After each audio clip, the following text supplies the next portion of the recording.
আজ আমি রাজস্থানের খাটুশ্যাম মন্দির চত্বরে। জয় খাটুশ্যাম। পুজো পাঠ করে জীবনে দুঃখ দূর হবে, সফলতা আসবে, উন্নতি করব, আমরা অনেকেই এই ধারণা পোষণ করে থাকি নিজেদের মনে, কিন্তু এটা সম্পূর্ণ একটা ভুল ধারণা।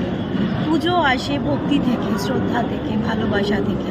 আপনি যদি কিছু পাওয়ার লোভে পুজো করেন তাহলে কিন্তু আপনি সফল কোনোদিনই হতে পারবেন না, এমনকি পুজো ঈশ্বরও আপনার গ্রহণ করবেন না।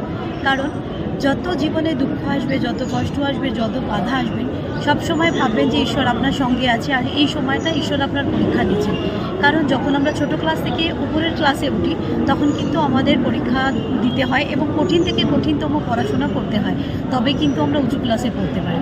ঠিক তেমনিও যখন আপনি পুজো পাঠ করবেন দেখবেন আপনার জীবনে অনেক বাধা আসছে, বিপত্তি আসছে, অশৃঙ্খলা তৈরি হচ্ছে, জীবনে অনেক কিছু অন্যরকম কিছু তৈরি হচ্ছে, সেগুলো কিন্তু শুধুমাত্র জানবেন আপনার পরীক্ষা।